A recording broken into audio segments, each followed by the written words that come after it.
said you were kind of like tired after February, just not getting to put on pads for a while. You and Cole this morning were saying that. How excited are you to have practices starting in a week and just getting back into football? Let's just say we've got workouts tomorrow, and I'm not happy about it. I wish it was football now. I'm going home back to Texas. I haven't been home in Texas since January, but I'm ready to go home and be back. I'm telling Cole I just can't wait till this weekend's over. It's football, and so it's coming, and it's been a long time. I've been anxious. You know, last year you said to me, when I said the fact that people don't know about you, you said I like to run between the tackles.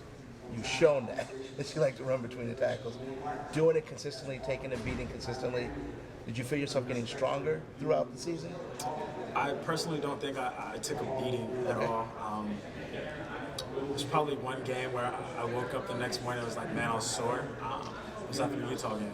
But every game, every other game except for that, I wake up feeling good. I think it's because of lots of preventative work that I do with the training staff, our strength coaches as well. They do a good job of getting me right. You more than, in college it just keeps moving. You came behind two really good running backs and made a name for yourself. And talk about how the season played out for you to get to the point where you're your own name now. I trusted coaching. That's one thing.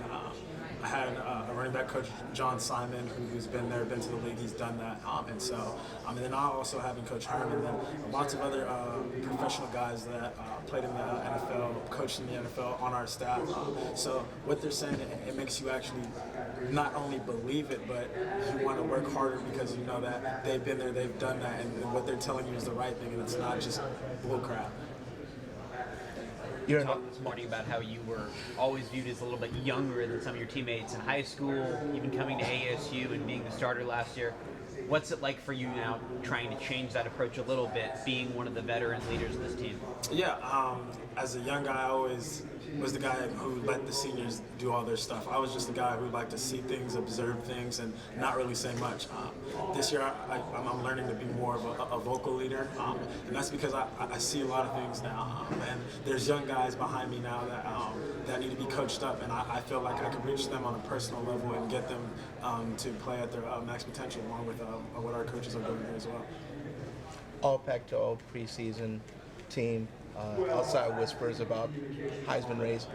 Do you even hear that noise? I try not to, because I feel like that type of stuff consumes you when you begin to focus and only think about stuff like that. I'm the type of guy who just likes to keep the head down and keep working. Whatever God has in store for me, it's already there. So I'm just going to play football, and once you play football, those things will happen. So I just take care of that part, and good things will follow. You and Chase said to me last year that a lot of people underestimated ASU, and they'll see that we are ready to play football. Time to take the next step. How are you guys approaching this season now? I think just even from last year, our strength and conditioning program, we would go into workouts mumbling amongst each other, saying, what's the workout going to be? Do you know if it's hard? Oh man, I don't want to do it. To this year being more of a mentality of we're going to attack it. No matter how hard the workout is, no matter how long the workout is, we're going to do it because we know what we're capable of. We know where we finished off last season, and we don't want it to be the same. And so you could definitely tell there's a huge change from year one with her to now year two. You said you were sore after the Utah game. What made that game different? I want to say a big reason to that is that Marquise Blair. He, I think, had to sit out the first half of that game, came back the second half, and I remember specifically one play. He was coming down, and I tried to spin off a tackle, and he got me right in my backbone. I do remember that, and that's the part where I woke up and I was like, man, my back is hurting. And so I give them their credit. I will say that's probably the most physical team I've played since I've been in at ASU. And you've had some social media exchanges with Utah fans. Is that fun or funny to you? At times I like trolling. I think it's a game, it's jokes. We're all human beings, and so I love that type of stuff. I think it's cool, but then when people start taking it too seriously, that's when you got to pull yourself away, and so you got to leave that alone. Is that when you follow what coach says and don't hit sand? Not necessarily that. I think really well before I tweet or post anything, so that's not there's no controversy stuff going out there. I know what I say, and like I said, it's just a troll. People hide behind screens, and I think it's fun to interact with people, and so that I do. Did he say anything to you about that? Did Herm or your coaches? No, that's the thing. I think it's right on the line where with that freedom we can say what we want. Just we're not crossing that border, that boundary. So I think we have a lot of free reign to be professional athletes even while in college, and so that's a huge testament to our coaching staff. I know you said you don't pay attention to the preseason hype. Pac-12's got a lot of running backs. You got guys like Joshua Kelly, Zach Moss, C.J. Brudell. Do you ever find yourself ever looking up to see what those guys did on Saturday? Take a look at their numbers and see what they did, or watch their highlights tonight? Not really. I know they're great football players, though. I feel like that's one of the main things that keeps me going. Is I know how great they are, and there's a race to get to the top, and it's not to me to judge that. That's other people's job, and so, like I said, it's just head down, and whatever happens, it's already been written. Last year, you were a young running back with a seasoned quarterback. This year, you're the older guy with maybe a younger quarterback. How can you help make their job easier? Really just be there for them. I think in whichever quarterback it's going to be, I think they all take care of the ball pretty well. And that's one thing. If you want to win games, you got to be able to take care of the ball. And I think our quarterbacks do that well. We don't have N'Keal Harry, but as a whole group, I feel as if the receivers can match the production that he made. So I think we're going to be in pretty good shape. We had a young defense. They're more mature now. And a lot of the games that we fell short of last year, I think it was more so on the offense. So we've got to tighten up. We've got 5 veteran offensive linemen coming back, and so we're pretty excited for what we've got moving forward. What do you want to do to take your game to the next level? What are you focused on during this offseason to surpass what you did last season?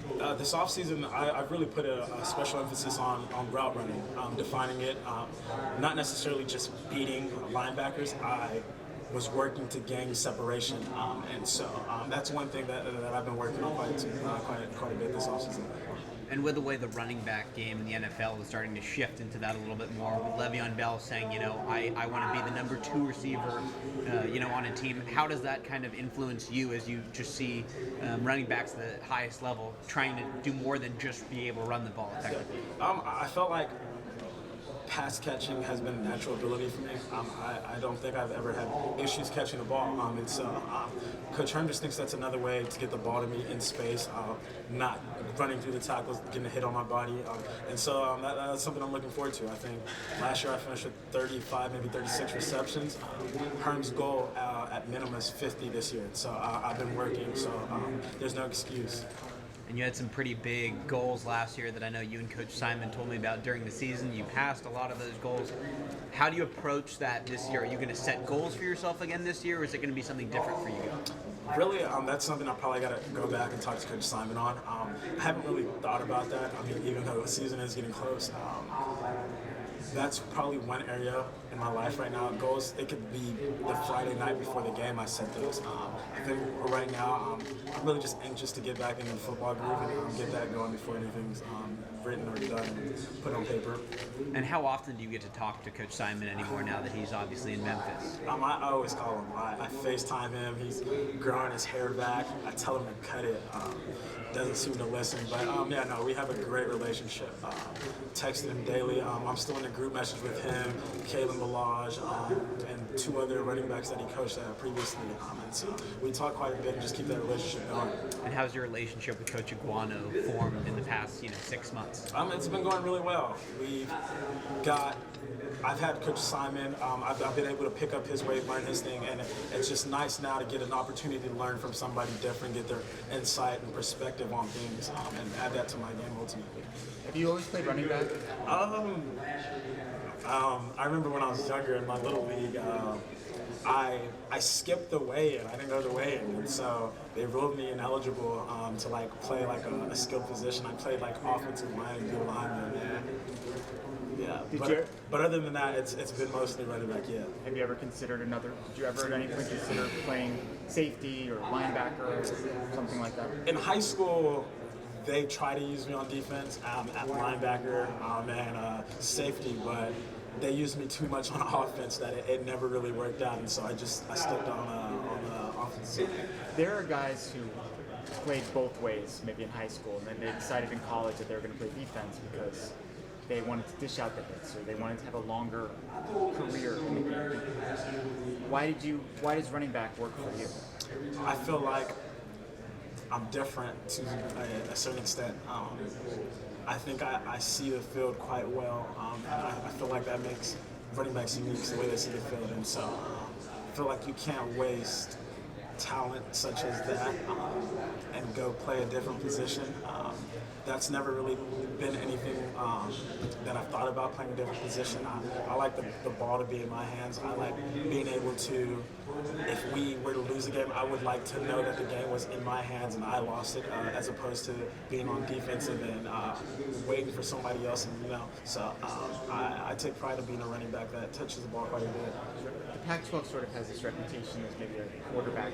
There are a lot of really good running backs in the league now and have been in recent years, Heisman Trophy winners and runners-up and so forth. Do you take pride in that fact? Oh yeah, for sure. Like I said, I said Zach Moss is a great running back. All those running backs, Joshua Kelly, there's Jamar Jefferson, J.J. Taylor, C.J.